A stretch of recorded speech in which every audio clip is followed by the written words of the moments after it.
We read that Radhakrishnan discusses the problems of India post-independence and lays stress on a balanced growth of the individual through education. Nevertheless, these qualities are developed by science incidentally and not immediately. It does not directly deal with the non-intellectual aspects of human nature. The economic man who produces and consumes, the intellectual man, the scientific man is not the whole man. The disproportionate emphasis on science and technology has been causing concern to thinking men all over the world. The great crimes against civilization are committed not by the primitive and the uneducated, but by the highly educated and the so-called civilized. One recalls the saying that the most civilized state is no further from barbarism than the most polished steel is from rust. The qualities of disciplined attitude, tolerance, and open mindedness are developed gradually as the scholar of science goes deeper into the subject. Science does not deal with non intellectual aspects of human nature. It does not deal with humane qualities and cultural values directly. People who pursue economic activities like business and trading and the men of science are not complete men. The overemphasis on science and technology has been causing a great concern to philosophers and thinkers the world over. The most heinous crimes are committed by the highly educated and the so-called civilized men. It is said the most civilized state is very close to barbarism. He gives us the analogy of steel and rust, that just as the most polished steel is prone to rust, so also the higher the educated, the more barbaric the man becomes. He becomes self-centered, greedy and cruel, thus rusting away means ignoring and not paying heed to moral and cultural values on which the society is based. Scientists have now found means by which human life can be wiped off the face of this planet. Of the many problems that now face the leaders of the world, none is of graver consequence than the problem of saving the human race from extinction. Struggling as we are with the fateful horizons of an atomic age, the achievements of science have induced in our minds a mood of despair, making us feel homeless exiles caught in a blind machine. We are standing on the edge of an abyss, or perhaps even sliding towards it. With the advancement of science and technology, we have found new ways to wipe off humanity in one go, the atom bomb. This is the most serious problem, and saving humanity from extinction is a big challenge. Science can be very harmful in the hands of the irresponsible.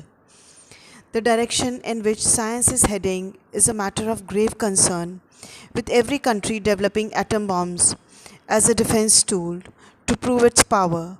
It has brought about hopelessness and insecurity, trapped by a blind machine.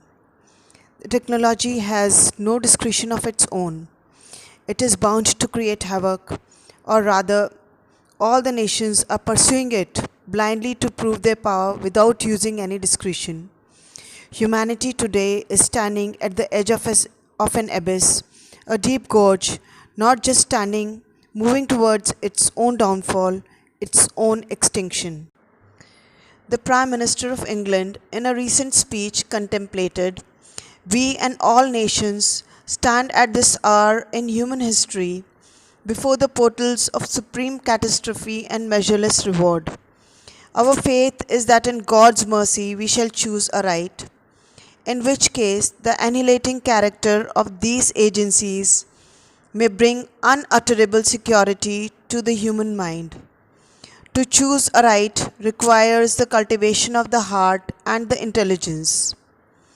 Escape from decline and catastrophe depends not on scientific ideas and material forces, but on the perceptions and ideas of men and women, on the moral judgments of the community. If we choose rightly, the achievements of science may lead to such a degree of material wealth and abundance of pleasure as has never been possible in human history. All this will be possible only if we achieve a revolution in the inner compulsions that control us. Radhakrishnan quotes the Prime Minister of England, Mr. Winston Churchill. He could see the wars coming and he sounded its early warning. His speech at Fulton was the first widely recognized clarion call. He understood well the power of science, which, when used irresponsibly, saw the catastrophe of Hiroshima and Nagasaki. We all know about the American shelling of bombs in Japan. But then, he also says when used productively, science can bring measureless reward. He just prays with a powerful energy in our hand, may we choose right and use this energy to bring about peace and plenty on earth. He says choosing carefully the faculty of discretion and wisdom comes only with a disciplined mind and a heart which is full of compassion. Radhakrishnan explains scientific ideas and material forces are not harmful in themselves. It depends on the way we think and understand, can only decide whether we are heading towards our own downfall or escaping from the catastrophe towards a better future. If we choose rightly, positively, with compassion towards our fellow beings, science can lead us to immense material wealth and lots of leisure, lots of free time to pursue our hobbies that has never ever been possible in human history before.